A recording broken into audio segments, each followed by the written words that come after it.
Today is a very special day for us. If you're watching this episode the day that it airs, Happy New Year! It's the 31st of December 2018, and no better way to finish off 2018 in our opinion than looking at a car 1 year later. Last year we took a look at two different versions of the 2018 Mazda CX-9, both the GT and the Signature trims. And it was no surprise to us why it became our top pick in the mid-size crossover segment. But can it still hold on to that title for 2019? Our spotlight is on this 2019 Mazda CX-9 Signature. It's an incremental update for this year, adding some of the features that we hoped for when we did the Mazda CX Signature back in April. So we're going to show you everything about this car, take it on its road test, and find out if it is still the king of the mid-size consumer crossover segment for 2019.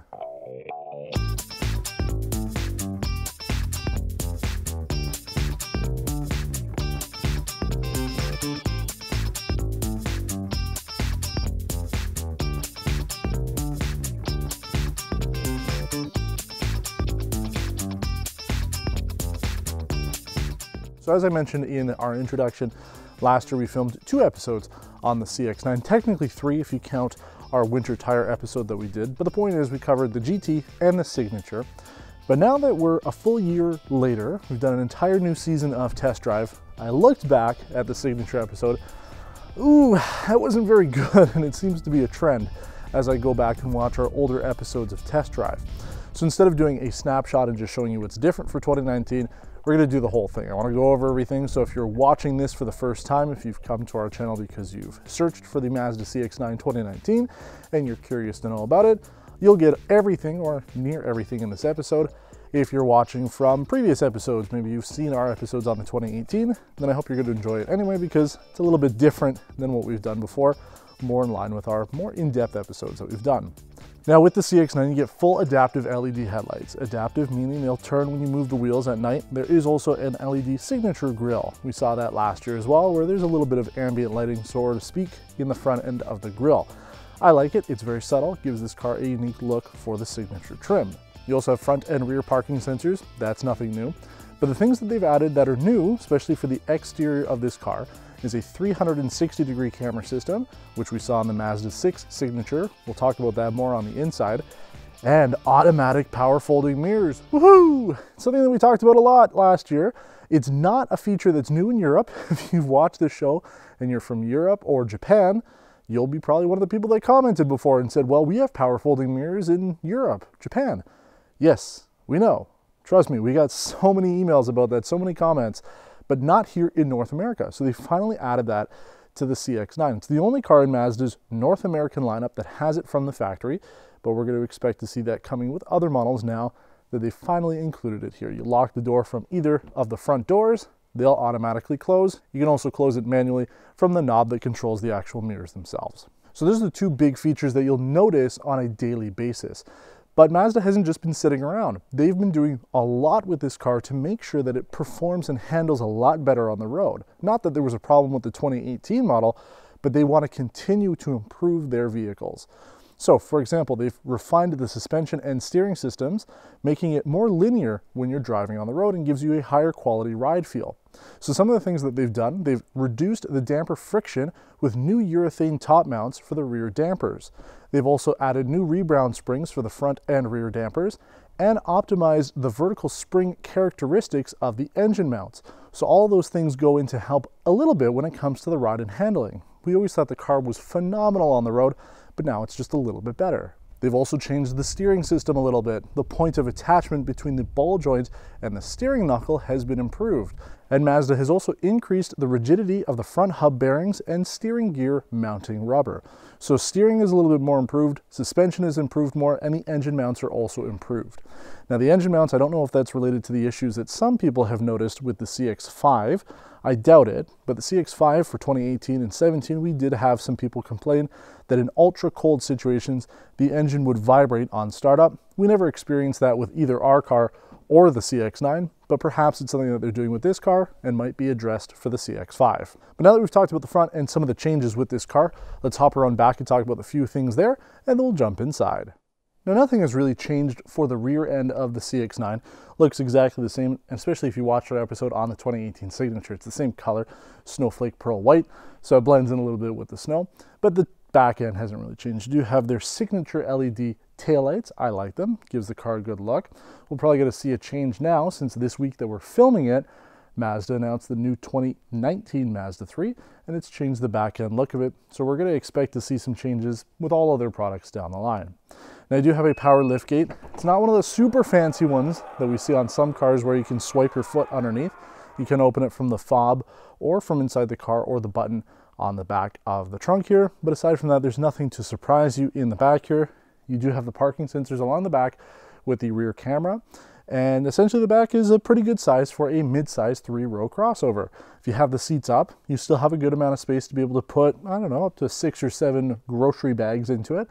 And then you've got a small compartment if you remove the floor. And then if you fold the seats flat, you have quite a bit more storage here. As a family of 3, this is an ideal vehicle. We can put a lot of stuff in the back of it without having to worry about storage space.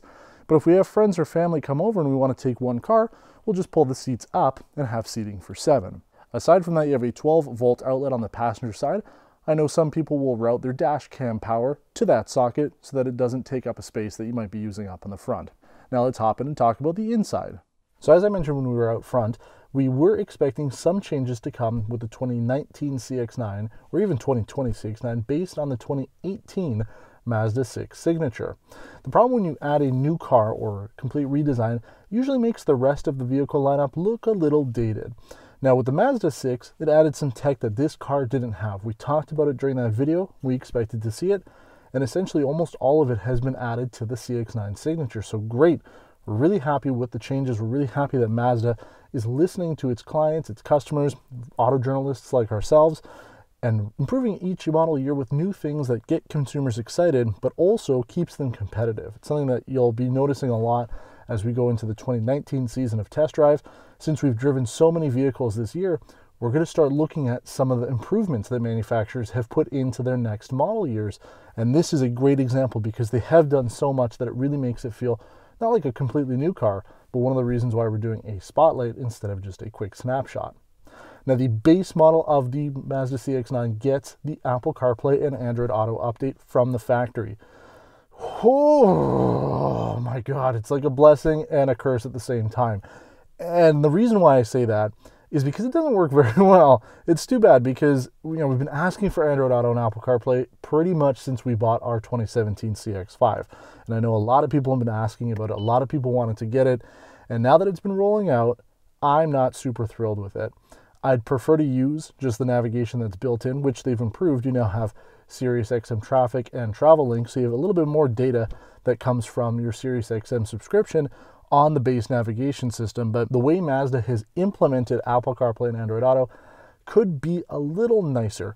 First of all, when you plug it in, it takes over all the buttons, the little fake iDrive controller here. So when I was driving home the first time, if I clicked navigation, it would force itself into Apple Maps. We talked about that with a couple videos past where I deleted Apple Maps and it would just say there's no map software available. Will not use Google Maps as the default. That's an Apple problem, not a Mazda problem, but the fact that the buttons now are mapped towards Apple CarPlay is a bit of a bummer. And if you're listening to your music, or if it starts automatically and you push the music button on the control here, it will go back into the Apple Music system instead of returning you to XM radio. You can hold the home button for about 3-4 seconds and it'll take you back to the Mazda system, but I find that that implementation is not great. And since Mazda also locks out the touchscreen capability of their infotainment when you're driving, it means you have to use the controller for everything in Apple CarPlay. I'm not a huge fan of it. So we have used it. I do have an Android device. We're going to be testing it further this week, and we'll have a bit of an update at the end during our wrap-up segment to talk about maybe if Android Auto is a little bit better.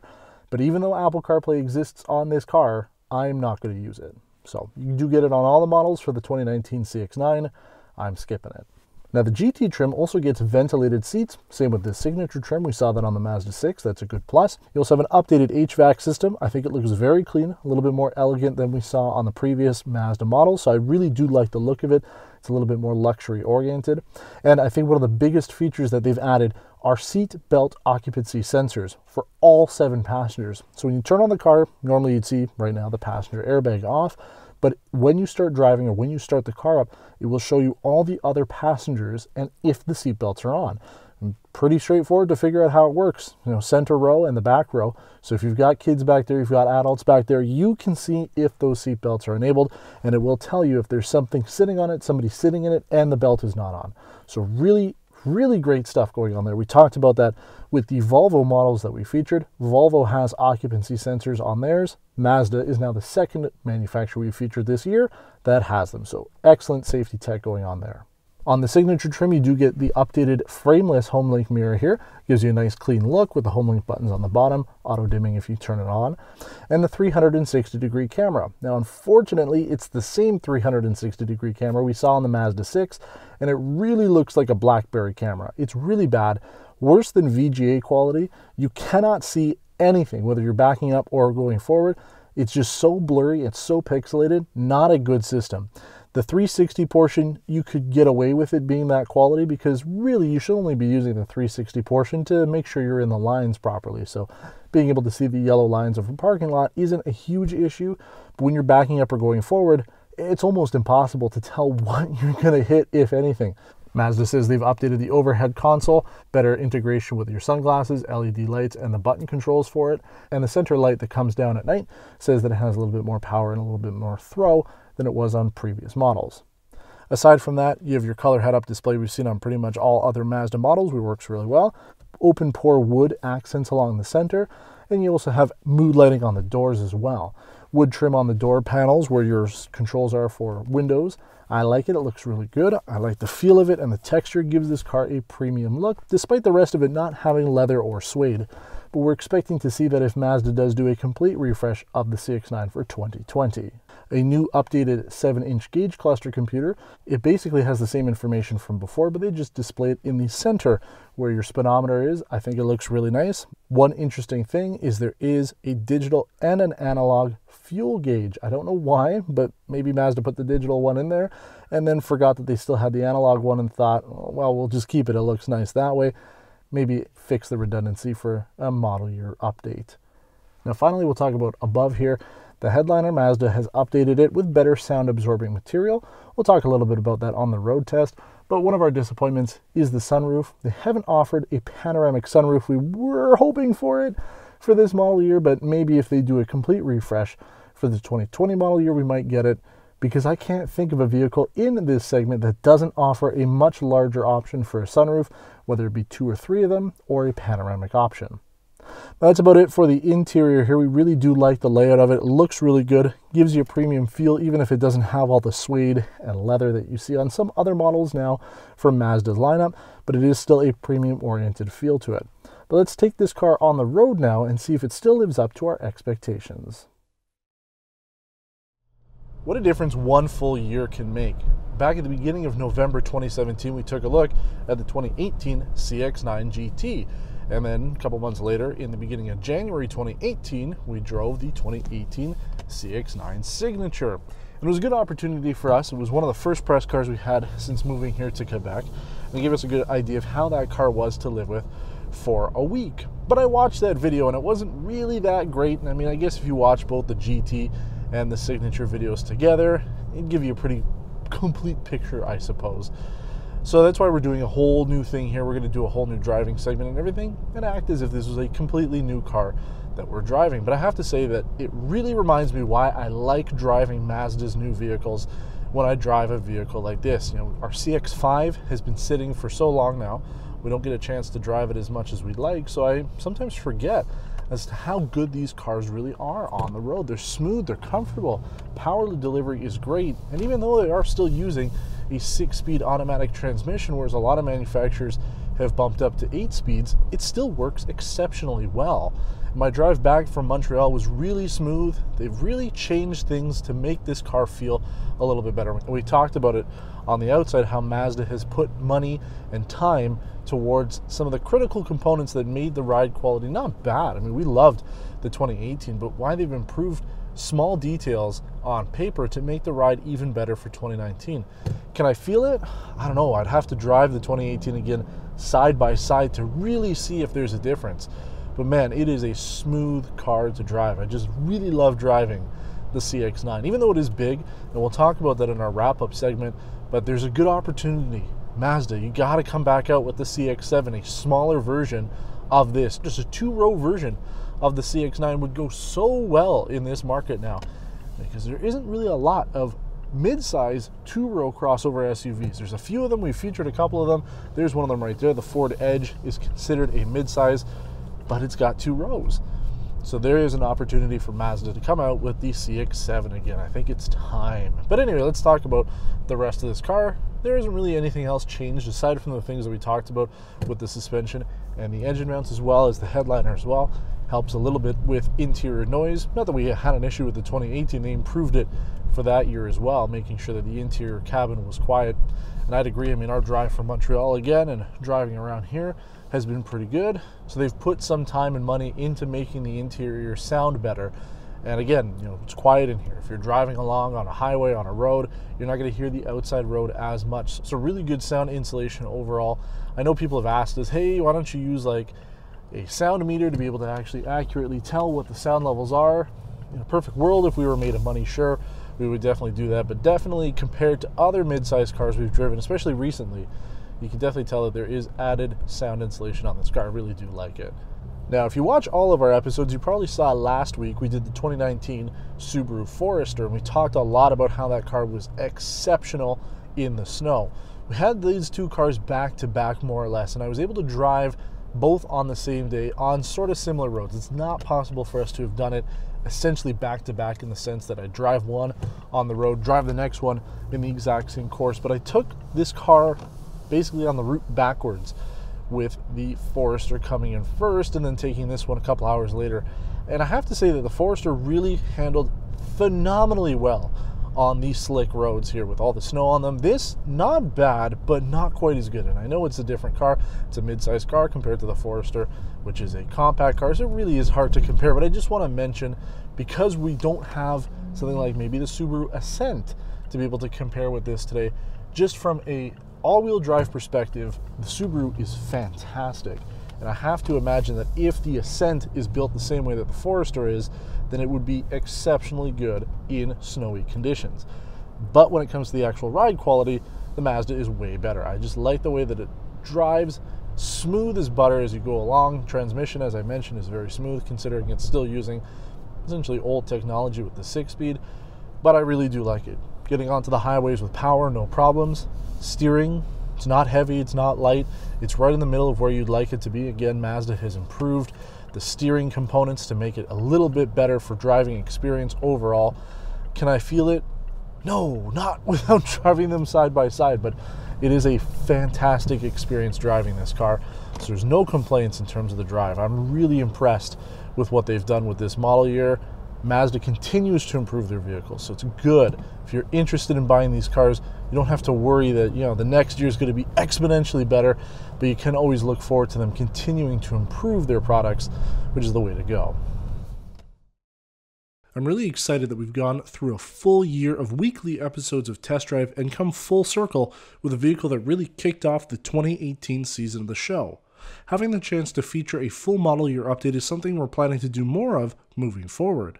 It gives us a chance to reflect on the car we featured before, but also base our opinions and thoughts off of everything else we've had a chance to drive in between. Which is why the 2019 Mazda CX-9 Signature is likely going to remain our top pick in the segment for a while.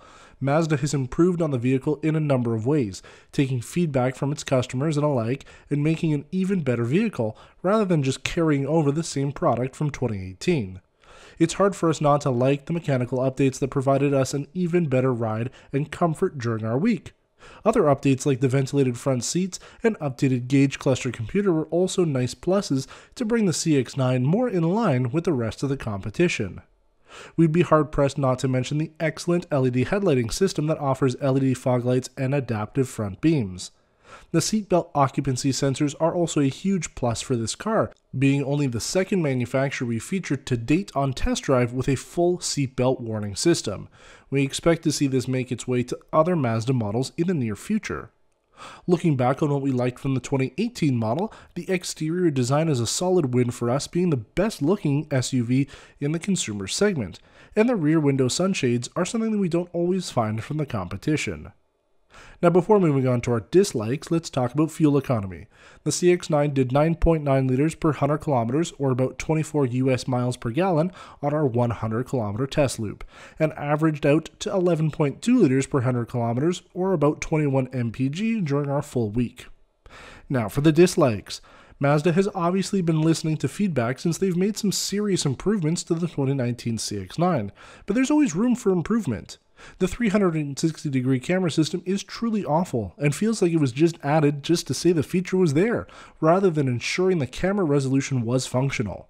We're also disappointed that a panoramic sunroof was not offered for this model year, as almost every other midsize crossover has some sort of panoramic or dual sunroof option at the top-end trim. And finally, something needs to be done with Mazda Connect infotainment. Both Apple CarPlay and Android Auto worked for us this week, but since Mazda disables the touchscreen while the vehicle is in motion, the button navigation can become annoying, especially when trying to clear a notification or while using Google Maps to find alternative routes during navigation. Consumers want fully functional systems that work just as well as they look, and the competition seems to be years ahead when compared to this. And that's why Mazda has been doing so well here, especially in Quebec. They have a lean vehicle lineup consisting of 3 crossovers, 2 cars, and a roadster. Buying options are easy to understand, and the packages and trims seem to reflect market demand. Which is why we're surprised the CX-7 hasn't made a comeback. We've heard from a lot of viewers over the past year. A lot of people absolutely love the look and ride of the CX-9, but don't need a third row, but still want something a little bit bigger than the CX-5 when it comes to rear seat legroom and trunk space. Before Mazda worries about bringing over some of their funky coupe-style crossovers, they should seriously consider re-entering the mid-size 2-row segment before they miss out.